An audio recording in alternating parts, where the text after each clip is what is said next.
कहानी की शुरुआत एक बहुत ही डरावने सीन से होती है। हम देखते हैं कि एक लड़की म्यू क्लासरूम में खुद को फांसी लगाने ही वाली होती है। उसके चारों तरफ उसके ही क्लासमेट खड़े होते हैं, लेकिन कोई भी उसे रोकने की कोशिश नहीं करता। कुछ ही पलों में म्यू की मौत हो जाती है। तभी वहां पर यूरा नाम की लड़की पहुंचती है, जो म्यू की सबसे अच्छी दोस्त होती है। वो उसे बचाने के लिए आई होती है, लेकिन तब तक बहुत देर हो चुकी थी। मेयो की लाश देखकर यूरा पूरी तरह टूट जाती है और वहीं पर बैठकर रोने लगती है।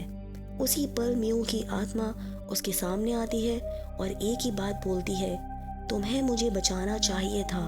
अचानक यूरा की नींद खुल जाती है। उसे एहसास होता है कि यह सब एक डरावना सपना था। असल में 10 साल पहले हाई स्कूल के समय मेयो ने आत्महत्या कर ली थी और उसी हादसे के डरावने सपने आज भी यूरा का पीछा नहीं छोड़ते।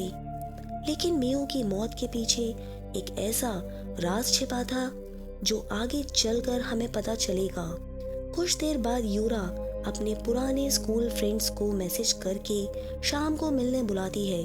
शाम होते ही हम देखते हैं वो 4 दोस्त वहीं पर मौजूद होते हैं, जो हमें सपने में मियो के चारों तरफ खड़े हो देखे थे। इनमें 2 लड़के होते हैं, जीनत और सीओ, और एक लड़की है हाइजिन। इनका एक और दोस्त होता है इंसियोक, जो वहां पर देर से आता है। बातचीत के दौरान यूरा जीनत को बाहर ले जाकर अकेले में पूछती है कि क्या उसे मियो याद है। जीनत बिना सोचे समझे साफ मना कर देता है और कहता है कि उसे कुछ भी याद नहीं है। इसी बीच अचानक यूरा की तबीयत भी बिगड़ने लगती है। उसे उल्टी आती है और वो सीधा वॉशरूम की तरफ भागती है। वहां उसे एक डरावनी आत्मा भी दिखाई देती है और वो डर के मारे वहीं पर बेहोश हो जाती है। बेहोशी की हालत में यूरा को एक झलक दिखाई देता है। वो अपने बचपन को देखती है, जहाँ मेयो और वो बहुत ही अच्छी दोस्त होती हैं। इसी दौरान मेयो उसे एक ब्रेसलेट भी गिफ्ट देती है। जब यूरा की आंख खुलती है तो वो खुद को एक कार में पाती है। उसके सभी दोस्त उसके साथ होते हैं और वो लॉन्ग ड्राइव पर निकल रहे होते हैं। दोस्त उसे बताते हैं कि शायद कमजोरी की वजह से वो बेहोश हो गई थी। अब कार इंसियोक चला रहा होता है तो थोड़ी देर बाद सभी लोग सो जाते हैं। बस यूरा ही थी जो जाग रही थी। इंसियोक उससे पूछता है कि क्या उसकी तबीयत ठीक है, लेकिन यूरा कोई जवाब नहीं देती। जैसे ही इंसियोक पीछे मुड़कर देखता है, उसे पीछे वाली सीट पर एक भयानक आत्मा नजर आती है और तभी यहाँ पर सीन कट होता है। अगले ही पल हम देखते हैं सारे दोस्त अचानक उसी पुराने स्कूल के क्लास में पहुंच जाते हैं, जो यूरा के सपनों में अक्सर आता था। सभी हैरान होते हैं कि वो यहाँ पर आखिर आए कैसे, क्योंकि किसी को कुछ याद नहीं होता। इतना ही नहीं, सभी के मोबाइल फोन भी गायब थे। यूरा बताती है कि ये उसकी पुराना हाई स्कूल है। बाकी सभी उसकी बात भी मान लेते हैं और सोचने लगते हैं कि वो आखिर यहाँ पर क्यों फंसे हैं। इसी दौरान सबकी नजर इंसियोक के पैर पर जाती है, जिस पर चोट लगी थी और इसी कारण वो ठीक से चल नहीं पा रहा था। इसके बाद हमें एक फ्लैशबैक दिखाया जाता है। हाई स्कूल के समय यूरा हाइजिन और उसके दोस्तों के ग्रुप का हिस्सा बनना चाहती थी, लेकिन हाइजिन उसे लगातार बुली किया करती थी। उस वक्त मियो यूरा को समझाती है कि उसे टीचर से शिकायत भी करनी चाहिए और ऐसे लोगों से दूर रहना चाहिए जो उसकी इज्जत ही नहीं करते। लेकिन यूरा को सिर्फ उस ग्रुप में शामिल होना था और वो मियो की बात को भी सुनती नहीं है। अब प्रेजेंट टाइम दिखाया जाता है, जहाँ पर यूरा गायब हो जाती है। सभी को लगता है कि शायद वो किसी दूसरे कमरे में चली गई होगी। उसे ढूंढते हुए उसकी एक दोस्त बाहर जाती है और वहां पर उसे यूरा दिखाई देती है, लेकिन उसकी आंखें पूरी तरह सफेद होती हैं। ये देखकर वो दोस्त भी बहुत बुरी तरह डरती है। अब एनसीओ कहता है कि यूरा को ढूंढना बहुत जरूरी है और वो हाइजिन और सीओ को बाहर भेजता है। कुछ देर बाद हाइजिन को वॉशरूम जाना होता है और सीओ को बाहर रुकने को बोलती है वो, और अंदर चली जाती है। वॉशरूम में उसे पता चलता है कि यूरा वहीं पर छुपी हुई है, लेकिन जैसे ही हाइजिन टॉयलेट से बाहर आती है, उसके कान में भयानक दर्द होने लगता है। तभी हमें एक और फ्लैशबैक दिखाया जाता है कि एक दिन गुस्से में हाइजिन ने मियो को जोरदार थप्पड़ मारा था। जिसकी वजह से मेयो के कान से खून निकलने लगता है और उसकी सुनने की शक्ति वहीं पर चली गई थी। हाइजिन ने ऐसा इसलिए किया था क्योंकि उस वक्त इंस्योक की वो गर्लफ्रेंड होती है और उसे शक था कि मेयो और इंस्योक अकेले में बात कर रहे थे। हाइजिन यूरा से तो डरते हुए पूछती है, क्या मेयो सच में इंस्योक से बात कर रही थी? नई दोस्ती बचाने के लिए और यूरा खुद भी उस ग्रुप में फिट होना ही चाहती थी, इस चक्कर में वो झूठ बोल देती है और हाँ कहती है।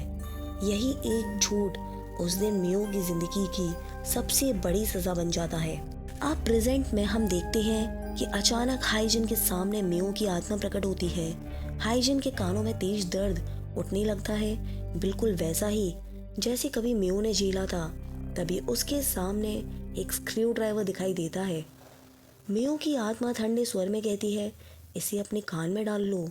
डर और आत्मा के वश में आकर हाइजिन खुद ही स्क्रू ड्राइवर को अपने कान में घुसा लेती है। वही उसी बाथरूम में उसकी बेहद दर्दनाक मौत होती है। इसी दौरान सेओ वॉशरूम के अंदर जाता है और बाहर से यूरा भी पहुंच जाती है। जब दोनों अंदर जाते हैं तो हाइजिन की लाश देखकर उनके होश उड़ जाते हैं। तभी सीओ के सामने मेयो की आत्मा दिखती है और वो घबरा कर यूरा का हाथ पकड़ता है और वहां से भागने लगता है। अब ये बात तो साफ हो जाती है कि अब तक जो भी भयानक घटनाएं हुई उसके पीछे मेयो की आत्मा है, जो एक एक करके उन सभी से बदला ले रही है जिन्होंने कभी उसके साथ गलत किया था। भागते भागते सीओ और यूरा एक लैब में पहुंचते हैं। सीओ की नजर वहां पर एक मेढक पर पड़ती है। उसी पल हमें फ्लैशबैक दिखाया जाता है। हाई स्कूल के दिनों में सीईओ ने मेयो को जबरदस्ती एक्सपेरिमेंट वाला मेढक खिलाने की कोशिश की थी। उसने उसे बहुत ही बुरी तरह बुली भी किया था। आज उसी की सजा उसे मिलने वाली होती है। प्रेजेंट में अचानक सीईओ के मुंह से बहुत सारे मेढक निकलने लगते हैं। इतना ही नहीं, उसके शरीर के अंदर भी मेढक रेंगते हुए महसूस होते हैं। सोचिए, आपकी स्किन के अंदर कुछ रेंग रहा हो और आप कुछ भी नहीं कर पाए। दर्द से पागल होकर सीओ एक सर्जिकल नाइफ उठाता है और अपना पेट काटने लगता है, लेकिन मेढक निकलने की जगह वहीं पर उसकी मौत हो जाती है। दूसरी ओर जीनत इंस्योक को अकेला छोड़कर बाकी दोस्तों को ढूंढने निकल जाता है। थोड़ी देर बाद इंस्योक को लगता है कि शायद उसे सब छोड़कर जा चुके हैं। वो बाहर निकलता है, तभी एक क्लासरूम में उसे मेयो की आत्मा दिखाई देती है और डर के मारे वो भागता है, लेकिन घायल पैर की वजह से गिर पड़ता है। मेयो की आत्मा उसे घसीटते हुए अंधेरे में ले जाती है और वही इंस्योक की भी मौत हो जाती है। अब सवाल उठता है, इंस्योक को इतनी भयानक सजा क्यों मिली? इसका जवाब हमें फ्लैशबैक में ही मिलता है। इंस्योक की नीयत मेयो पर शुरू से ही खराब थी। वो उसे गलत नजर से देखता था। एक दिन उसने यूरा की मदद से मेयो को रात में स्कूल के जिम में बुलवाया। यूरा ने मेयो से झूठ कहा कि उसका ब्रेसलेट जिम में कहीं गिर गया है। मेयो जैसे ही वहां पहुंचती है, उसे इंस्योक दिखाई देता है। इंस्योक इशारे में यूरा को वहां जाने को कहता है और यूरा अपनी बेस्ट फ्रेंड को अकेला छोड़कर चली जाती है। इसके बाद इंस्योक मेयो के साथ जबरदस्ती करता है और उसे अंधेरे कमरे में ले जाता है। अभी के वक्त में यूरा रोते हुए मेयो की आत्मा से गिड़गिड़ा कर बोलती है, अब सबसे बदला ले लिया, अब बस करो। लेकिन मेयो जवाब देती है, अभी बदला पूरा नहीं हुआ। तभी वहां पर जीनत आ जाता है। वो रास्ते में सीओ की लाश देख चुका होता है और बुरी तरह से डरा भी था। यूरा बताती है कि वो काफी समय से मेयो की आवाजें सुन रही थी और मेयो उन सबको सच्चाई बता रही थी। जीनत घबरा कर पूछता है, मेयो ने मेरे बारे में क्या कहा? उसी पल यूरा को एक और दृश्य दिखाई देता है। वो दृश्य में दिखता है कि इंस्योक वाली घटना के बाद मेयो पूरी तरह टूट चुकी थी। उसी समय जीनत उसे संभालता है और दोनों बहुत ही अच्छे दोस्त बन गए थे। एक दिन मेयो पूछती है कि वो क्या ड्रॉ कर रहा है। जीनत कहता है, सही वक्त आने पर बताऊंगा। इसके बाद जीनत बहाना बनाकर वॉशरूम चला जाता है और मेयो अकेली आर्ट रूम में जाती है। वहां उसे जीनत का फोन तो मिलता है, लेकिन साथ ही एक पेंटिंग भी।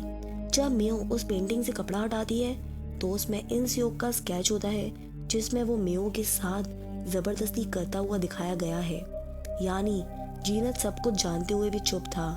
हमें ये सब भी पता चलता है कि उस रात जीनत जिम के बाहर खड़ा था और उसने सब कुछ अपनी आंखों से देखा था, लेकिन उसने फिर भी मेयो की मदद नहीं की। गुस्से और दर्द में मेयो उस स्केच को फाड़ देती है जब जीनत वहां पर आता है और अपनी फटी हुई पेंटिंग देखता है तो वो अजीब तरीके से हंसने लगता है, बिल्कुल किसी साइको की तरह। आज के वक्त में दिखाते हैं कि अचानक मेयो की आत्मा यूरा के शरीर में घुस जाती है। यूरा एक नुकीली चीज से जीनत पर बार बार वार करती है और उसकी वहीं पर बेरहमी से हत्या कर देती है। इसके बाद यूरा स्कूल की छत पर पहुंचती है। वहां उसे मेयो की दिया हुआ ब्रेसलेट दिखाई देता है। पीछे मेयो की आत्मा खड़ी होती है। यूरा अपनी सारी गलतियों के लिए माफी मांगती है, लेकिन अगले ही पल मेयो की आत्मा उस पर हमला कर देती है और उसका गला दबाने लगती है। तभी कहानी में सबसे बड़ा ट्विस्ट आता है। अचानक यूरा की आंख खुलती है। वो देखती है कि वो अभी भी कार में अपने दोस्तों के साथ ही बैठी हुई है। यानी जो कुछ भी उसने देखा था वो सब एक सपना नहीं बल्कि फ्यूचर फोरसाइट था, आने वाला खौफनाक भविष्य की झलक। और इसी के साथ दोस्तों क्लोज्ड स्कूल की कहानी खत्म होती है। अगर एंडिंग की बात करें हम तो मेयो की आत्मा का बदला अभी भी अधूरा लगता है। शायद उसने ये सब इसलिए दिखाया ताकि ये लोग अपनी गलतियों को समझ सके, या फिर ये भी मुमकिन है कि कार का एक्सीडेंट हो चुका हो और ये सब लोग मर चुके हो और अब एक ऐसे नर्क जैसे लूप में फंसे हो जहां उन्हें बार बार अपनी ही सजा दोहरानी पड़ रही हो। तो मूवी यहीं पर एंड होती है दोस्तों। अगर आपको कहानी पसंद आई है तो प्लीज वीडियो को लाइक करिए, शेयर करिए और चैनल को सब्सक्राइब करना ना भूलें। मिलते हैं अगली मूवी की कहानी के साथ।